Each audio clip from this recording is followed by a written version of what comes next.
Well, hello once again.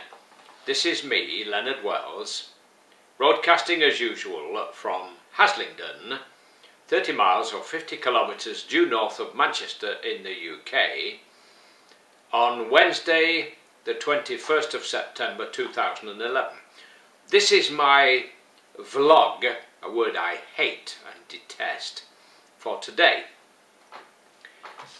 It started rather sad actually, because back in the 1920s my grandparents on my mother's side, my maternal grandparents, lived in Lithgow's Lane in Warrington,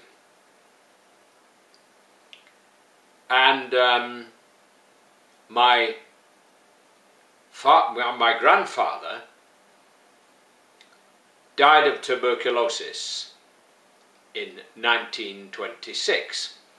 The year before, his daughter died of tuberculosis as well. Now, the family did quite well because my grandfather was a brushmaker and very successful. One of the first families in Warrington to have a telephone. Unfortunately, those two deaths left my grandmother destitute, with two daughters to raise, my mother and her sister. An older sister had already flown the nest, as had three brothers.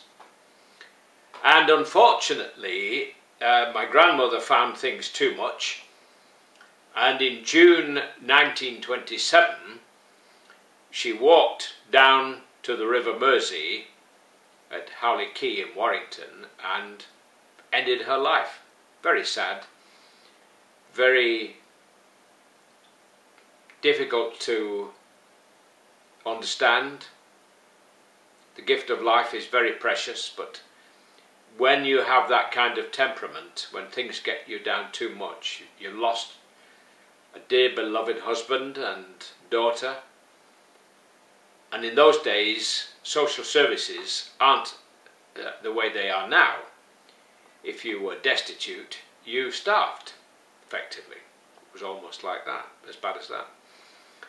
And unfortunately, she killed herself, she drowned there, and that was the coroner's verdict.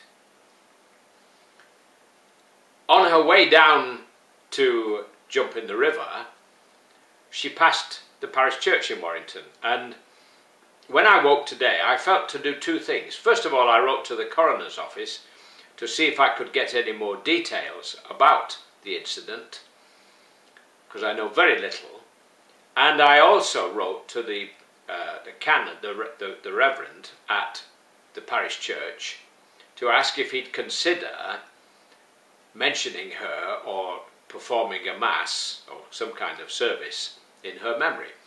And she is buried in Warrington Cemetery in direct line of sight of the parish church.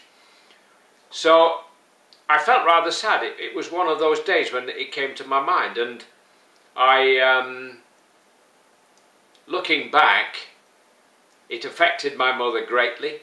My mother and her sister were taken into an orphanage, something that she regretted and hated and detested all her life, an experience that she never forgot, apart from losing her mother anyway, which was difficult.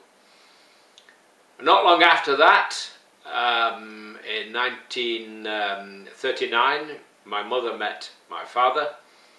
He went off to war, and after a short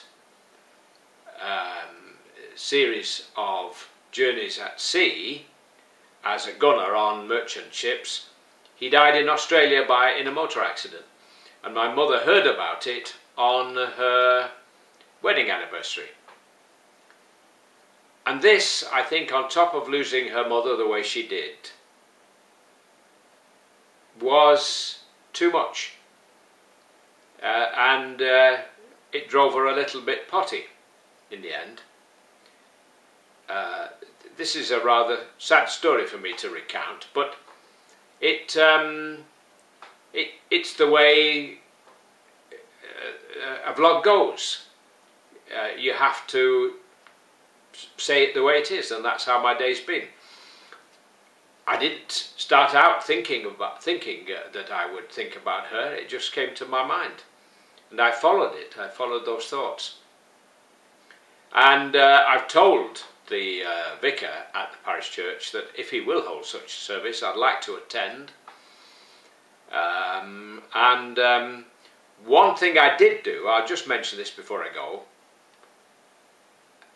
I made 2 wooden crosses about 3 or 4 or 5 years ago now, and I put her name on them, and I dropped them in the river at the point where I think she decided to end it all. And I had 2 of my friends who live in Arundel arranged for the priest there, which is a Catholic cathedral they have, to say a mass for her. So that's about as much as I can do on this side, so to speak. Every day she's in my prayers. I pray that God will dry her tears, because we miss her very much.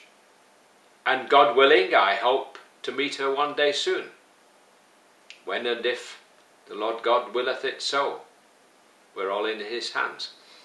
On that note, I'm going to say God bless, while it's still legal here in the UK to say God bless. Take care.